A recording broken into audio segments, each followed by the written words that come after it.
Hello बच्चों, let's read the question. कह रहे हैं सेलेक्ट द करेक्ट स्टेटमेंट या स्टेटमेंट्स फ्रॉम द फॉलोइंग। चार स्टेटमेंट दे रखी है, इनमें से बताना है कौन सी या कौन सी आपकी करेक्ट है। फिर कह रहा है पहली स्टेटमेंट में कह रहा है कि acid catalysed hydrolysis of ester is a pseudo first order reaction. तो चलिए करते हैं।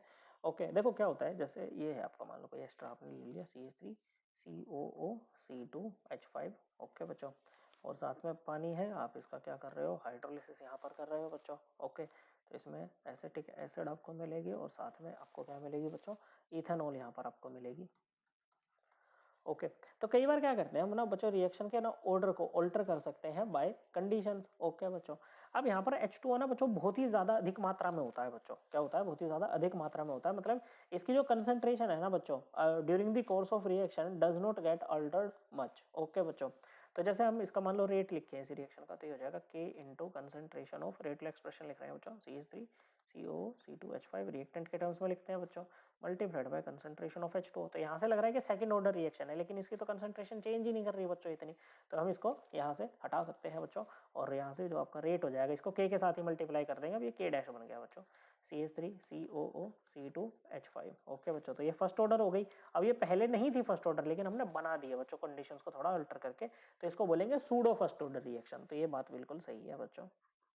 ओके, फिर कह रहा है इन एसिडिक हाइड्रोलिसिस, यही बच्चों acid catalysed hydrolysis of ester water is taken in excess. बिल्कुल सही बात है, वाटर क्या होता है इसमें, एक्सेस में रहता है। ओके बच्चों, देखो पहली जो स्टेटमेंट है उसका रीजन दूसरे में आ गया एक तरह से। फिर कह रहा है the molecularity greater than 3 is not observed. Okay बच्चों, कि किसी भी रिएक्शन की जो मोलरिटी है बच्चों, वो 3 से ज्यादा हमें देखने को नहीं मिलती है। मोलिकुलरिटी क्या होती है बच्चों, it is the number of reacting species, चाहे वो एटम्स हैं, आयंस हैं या मॉलिक्यूल्स हैं, taking part in an elementary reaction which must collide simultaneously in order to bring about a chemical reaction। इसी चीज को हम क्या बोलते हैं, मोलिकुलरिटी बोलते हैं रिएक्शन की। और मोलिकुलरिटी जो है ना बच्चों, वो 3 से ज्यादा ऑब्जर्व नहीं की जाती है बच्चों। ओके, ये स्टेटमेंट भी करेक्ट है। और इसका भी रीजन देखो, अगली स्टेटमेंट में दे रखा है कि the probability that more than 3 molecules can collide and react simultaneously is very small. Okay बच्चों, क्योंकि ये वो प्रोबेबिलिटी जिसमें बच्चों 3 से ज्यादा मॉलिक्यूल एक साथ टकराएंगे, रिएक्ट करेंगे। ओके बच्चों, वो प्रोबेबिलिटी काफी कम होती है। तो ये स्टेटमेंट भी करेक्ट है। तो हमें करेक्ट ही बतानी थी ना बच्चों, चारों करेक्ट है। So correct answer option 1, option 2, option 3 and option 4। I hope आपको ये एकदम क्लियर हो गया होगा। थैंक यू बच्चों।